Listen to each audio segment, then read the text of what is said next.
नमस्कार, स्वागत है आपका। आप देख रहे हैं तेज इंडिया लाइव न्यूज और मैं हूं आपके साथ आदेश कुमार। आइए आपको दिखाते हैं दिन भर की कुछ खास छोटी और बड़ी खबरें तेज इंडिया लाइव न्यूज के साथ। आपको बता दें बड़ी खबर बिजनौर से, जहां प्रबल हत्याकांड के 7 दोषियों को कोर्ट ने सुनाई उम्र कैद की सजा। 7 दोषियों पर 1,25,000 का लगाया जुर्माना। बता दें बड़ी खबर बिजनौर से, जहां बिजनौर में प्रबल हत्याकांड में 7 दोषियों को कोर्ट ने उम्र कैद की सजा सुनाई है। वहीं 7 दोषियों पर 1,25,000 का जुर्माना भी कोर्ट ने लगाया है। बता दें हत्याकांड के 14 साल बाद परिवार को मिला इंसाफ। 14 साल बाद बिजनौर एडीजेड कोर्ट का ऐतिहासिक फैसला। विवेचकों पुलिस अफसरों की जांच के भी कोर्ट ने दिए आदेश। जांच के बाद सभी पुलिस अफसरों पर भी की जाएगी कार्रवाई। बता दें वर्ष 2012 में प्रबल की लाठी डंडों से पीट कर हत्या कर दी गई थी। 25 दिन बाद मिला था प्रबल का शव। वकील ने पुलिस पर गंभीर आरोप लगाए हैं। वहीं बिजनौर कोर्ट ने प्रबल हत्याकांड में 7 दोषियों को दोषी करार करते हुए उम्र कैद की सजा सुनाई है। वहीं 7 दोषियों पर 1,25,000 का कोर्ट ने जुर्माना भी लगाया है। हत्याकांड के 14 साल बाद परिवार को इंसाफ मिला है। बिजनौर से संवाददाता गुड्डू भारती की देखिए खास रिपोर्ट।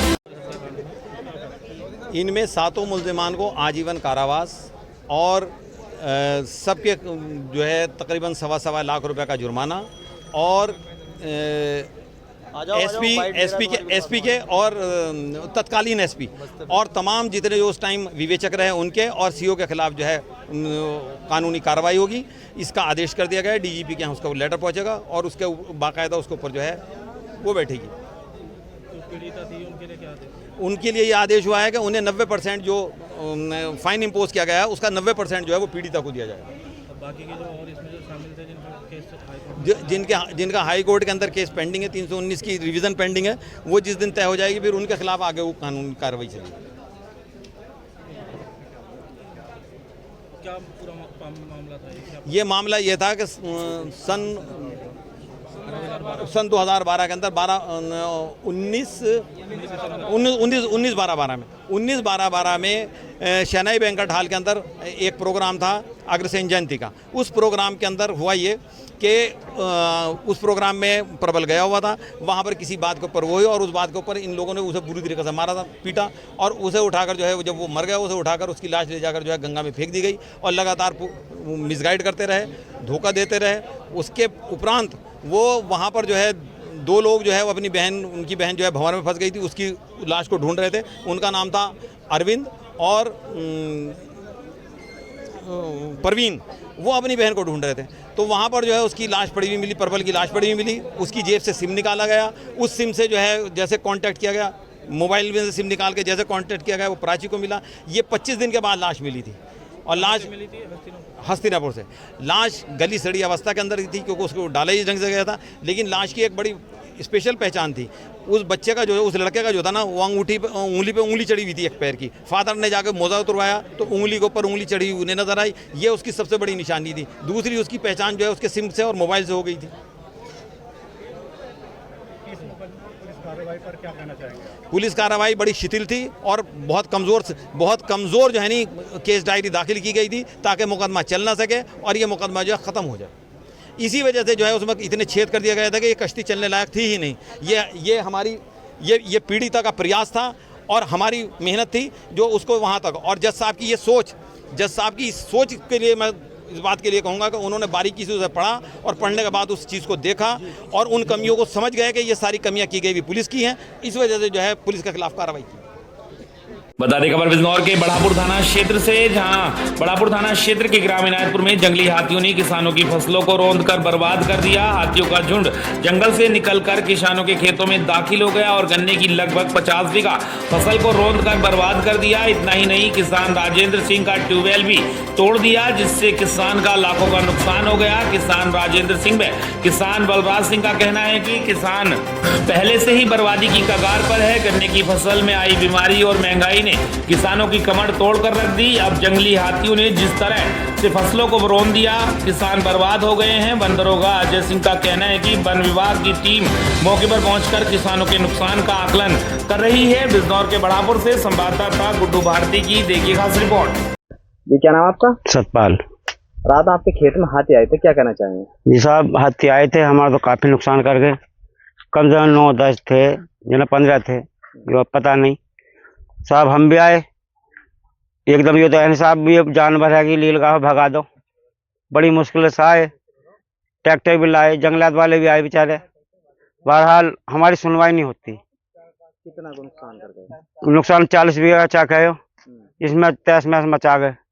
और एक सरकारी लोहे का बोरिंग था, वो प्लास्टिक का तो था नहीं जो ही घूम जाता, नट बोल्टों पे था वो, उसका घुमा के केबल तोड़ गए, खंभे पे से भी और स्टार्टर भी, और ये कटआउट वटआउट सब पैर धर गए।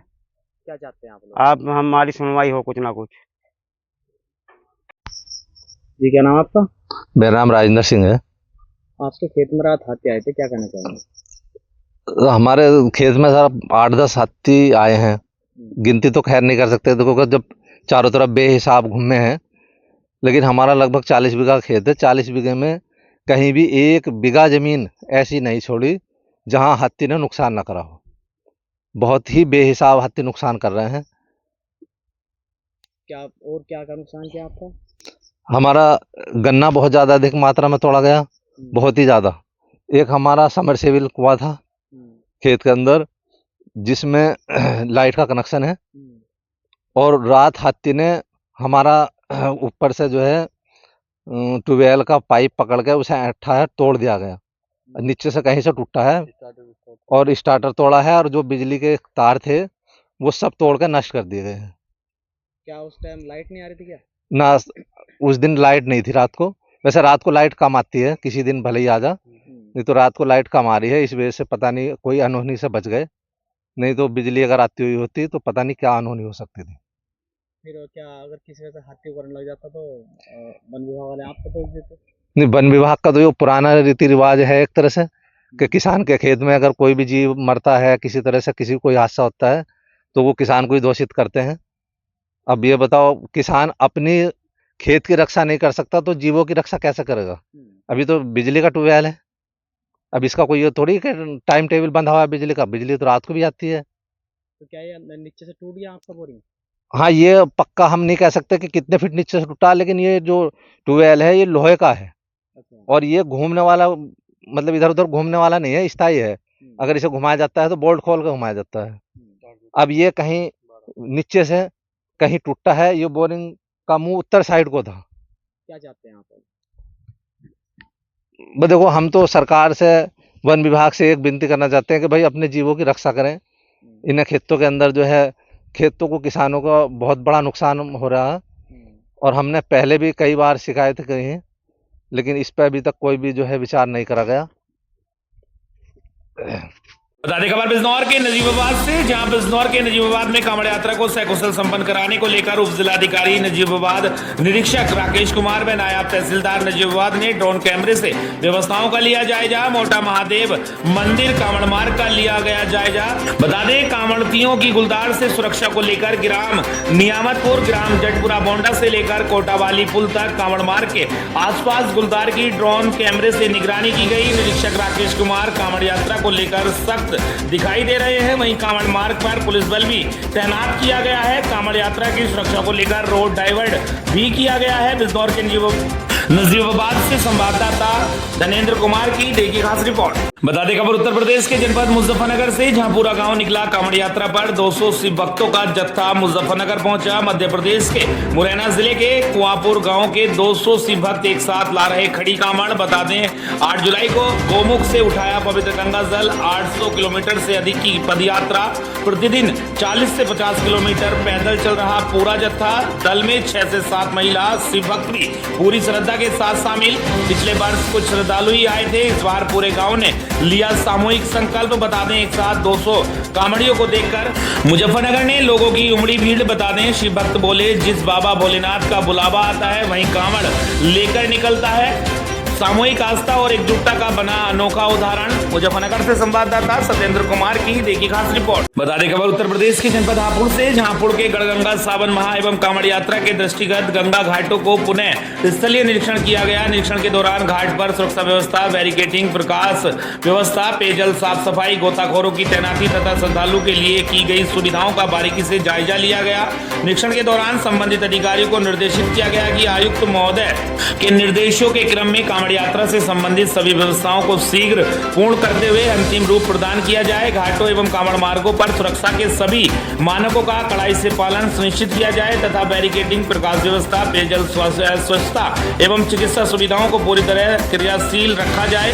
साथ ही साथ गोताखोरों एवं आपदा राहत टीमों की पर्याप्त तैनाती सुनिश्चित करने, संवेदनशील स्थलों पर विशेष निगरानी रखने तथा श्रद्धालुओं के सुरक्षित एवं सुगम आवागमन के लिए सभी आवश्यक व्यवस्थाएं समय से पूर्ण करने के निर्देश दिए गए हैं। स्पष्ट रूप से निर्देशित किया गया है कि कांवड़ यात्रा के दौरान श्रद्धालुओं की सुरक्षा एवं सुविधा सर्वोच्च प्राथमिकता रहेगी तथा इनमें किसी भी प्रकार की लापरवाही अथवा चूक स्वीकार नहीं होगी।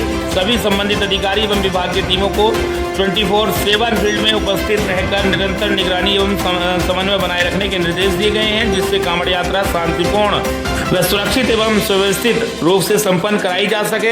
हापुड़ से संवाददाता राहुल ठाकुर की देखिए खास रिपोर्ट। बता दें खबर उत्तर प्रदेश के जनपद फिरोजाबाद से, जहां असन चौराहे पर कंटेनर के कुंदे से लटका मिला कंटेनर चालक का शव, जांच में जुटी पुलिस। बता दें फिरोजाबाद के थाना नारकी क्षेत्र के असन चौराहे पर शुक्रवार सुबह कंटेनर चालक का शव ट्रक के ऊपर बने लोहे के कुंदे से लटका मिलने से सनसनी फैल गई। राहगीरों की सूचना पर पुलिस मौके पर पहुंची और सबको नीचे उतरवाकर कब्जे में लिया। इसके बाद सबको पोस्टमार्टम के लिए जिला अस्पताल भेज दिया गया। मृतक की पहचान हृदय कुमार पुत्र भागीरथ निवासी ग्राम मधुपुर थाना अतरौली जनपद अलीगढ़ के रूप में हुई है। बताया गया है कि चालक का शव ट्रक के ऊपर बने लोहे के कुंदे से लटका मिला। सूचना मिलते ही मौके पर लोगों की भारी भीड़ एकत्र हो गई। थाना अध्यक्ष राकेश कुमार गिरी ने बताया कि प्रथम दृष्टया मामला आत्महत्या का प्रतीत हो रहा है। हालांकि मृत्यु के वास्तविक कारणों का पता लगाने के लिए पुलिस सभी पहलुओं की जांच कर रही है। पोस्टमार्टम रिपोर्ट के आधार पर आगे की विधिक कार्रवाई की जाएगी। फिरोजाबाद से संवाददाता अंकुश कुमार यादव की देखिए खास रिपोर्ट। क्या नाम है तुम्हारा?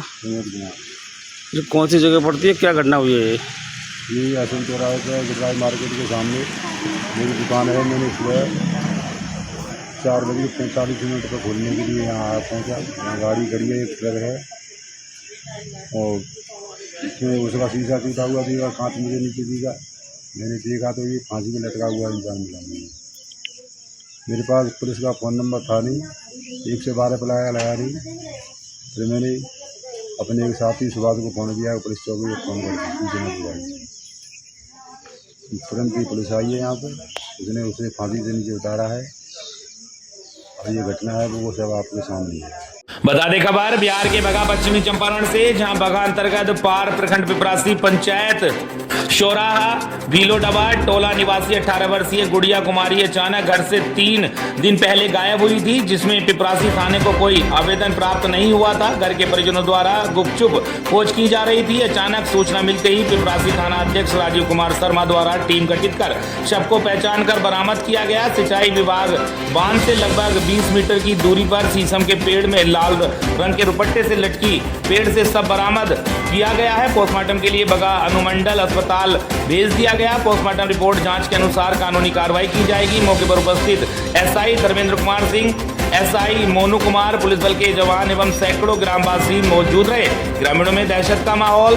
बगहा से संवाददाता सोहन निषाद की देखिए खास रिपोर्ट। बता दें खबर बिहार के बगहा पश्चिमी चंपारण से, जहां वाल्मीकि नगर विधानसभा क्षेत्र पंचायत डोमरी मुराडीही चनकुहबाद विद्यालय का शिलान्यास पिपरासी ब्लॉक प्रमुख अनीता कुमारी द्वारा किया गया। बता दें अनीता कुमारी द्वारा कार्य को संपूर्ण किया गया। बता दें विद्यालय भरपटिया चनकुहा उद्घाटन समारोह में उपस्थित प्रखंड विकास पदाधिकारी अनिमेश कुमार, प्रमुख प्रतिनिधि मंजेश साहनी, प्रधानाध्यापक अरुणा कुमारी एवं ग्रामवासी सैकड़ों की संख्या में मौजूद रहे। छात्र छात्राओं में खुशी का माहौल। पश्चिमी चंपारण से संवाददाता सोहन निषाद की देखिए खास रिपोर्ट। ताज़ा खबर मध्य प्रदेश के मंदसौर से, जहां शामगढ़ कांग्रेस के प्रतिनिधि मंडल ने किसानों की बीमा राशि को लेकर नायब तहसीलदार से की मुलाकात। बता दें शामगढ़ ब्लॉक एवं शहर कांग्रेस कमेटी शामगढ़ के प्रतिनिधि मंडल ने तहसील कार्यालय पहुंचकर क्षेत्र के किसानों को बीमा राशि न मिलने पर नायब तहसीलदार भीम सिंह खराड़ी से मुलाकात कर 44 हलकों में से केवल 9 हलकों के किसानों को बीमा राशि मिलने पर नाराजगी व्यक्त की और कहा कि शीघ्र ही 35 शेष बचे हलकों के किसानों को शीघ्र बीमा राशि प्रदान करने की बात कही। अगर जल्द ही किसानों को बीमा राशि नहीं मिली तो किसानों के साथ तहसील कार्यालय का घेराव करने की चेतावनी दी गई है। बता दें इस संबंध में इस दौरान ब्लॉक कांग्रेस कमेटी अध्यक्ष किशोर सिंह पवार, शहर कांग्रेस कमेटी अध्यक्ष डॉक्टर शौकत मंसूरी, मंडलम अध्यक्ष प्रेम मालवी एवं बबलू मेव, जिला अध्यक्ष कन्हैयालाल सिसोदिया, ब्लॉक सेवा दल अध्यक्ष राकेश सत्संगी, इकबाल मेव, दिनेश बामनिया सहित कांग्रेस जन उपस्थित रहे। मध्य प्रदेश के मंदसौर से संवाददाता मंगलदेव राठौर की देखिए खास रिपोर्ट।